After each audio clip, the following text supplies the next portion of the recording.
Telangana cabinet సమావేశం జరగనుంది. మధ్యాహ్నం 2 గంటలకు సీఎం రేవంత్ రెడ్డి అధ్యక్షతన జరిగే ఈ కేబినెట్ ఓ స్పెషల్.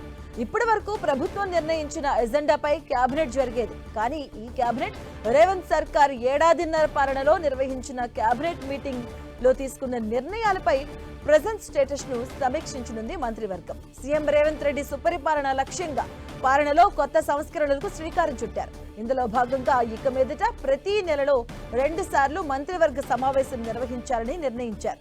మంత్రుల సౌకర్యం కోసం ముందు కేబినెట్ లోనే తదుపరి మంత్రివర్గ భేటీకి సంబంధించిన తేదీని ఖరారు చేసి సమాచారం ఇవ్వాలని డిసైడ్ చేశారు. గత నెల 23న జరిగిన సమావేశంలో జూలై 10న కేబినెట్ ఉంటుందని తెలిపారు. అంతేకాదు ఈ కొత్త సంస్కరణల్లో భాగంగా ప్రతి 3 నెలలకు ఒకసారి కేబినెట్ మీటింగ్ ను స్టేటస్ రిపోర్ట్ మీటింగ్ గా నిర్వహించాలని సీఎం నిర్ణయించారు. ప్రతి 3 నెలలకు ఒకసారి ఈ స్టేటస్ రిపోర్ట్ కేబినెట్ భేటీ కావాలని ప్రకటించిన విధంగా ఇవాల్టి కేబినెట్ లో కేబినెట్ మీటింగ్ స్టేటస్ రిపోర్ట్ పై ప్రధానంగా చర్చించబోతున్నారు. రేవంత్ నేతృత్వంలోని ప్రభుత్వం ఏర్పడినప్పటి నుంచి ఇప్పటి వరకు 18 కేబినెట్ భేటీలు జరిగాయి. ఈ మంత్రివర్గ భేటీలో తీసుకున్న నిర్ణయాలు, వాటి అమలు కోసం తీసుకున్న యాక్షన్ రిపోర్ట్ ను ఈ ప్రత్యేక మంత్రివర్గ సమావేశంలో పెట్టి చర్చిస్తారు. పెండింగ్ పనులపై కీలక నిర్ణయాలు తీసుకోనుంది మంత్రివర్గం. ఇక ఈ కేబినెట్ సమావేశంలోనే స్థానిక సంస్థల ఎన్నికలపై చర్చ జరిపి కీలక నిర్ణయం తీసుకోనుంది సర్కార్. సెప్టెంబర్ 30వ తేదీలోపు లోకల్ బాడీ ఎన్నికలు నిర్వహించాలని హైకోర్టు ఆదేశాలు ఇచ్చిన నేపథ్యంలో ఈ సమావేశంలో కీలక నిర్ణయం తీసుకోబోతున్నారు.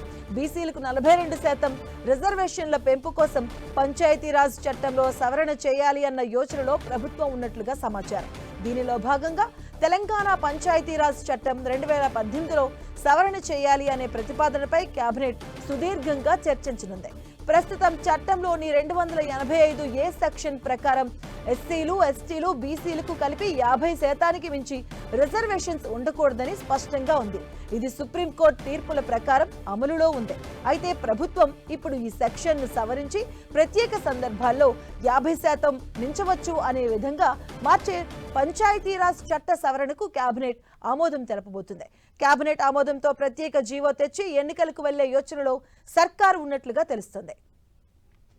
ఇక కాళేశ్వరంతో పాటు గోదావరి, కృష్ణా ప్రాజెక్టులపై తమ ఎమ్మెల్యేలకు పవర్ పాయింట్ ప్రెజెంటేషన్ ఇచ్చిన ప్రభుత్వం ఈ కేబినెట్ లో బనకచెర్ల, కాళేశ్వరం, కుంగడం అలాగే ఎన్డీఎస్ఏ ఇచ్చిన రిపోర్టుపై కీలకంగా చర్చించనున్నారు.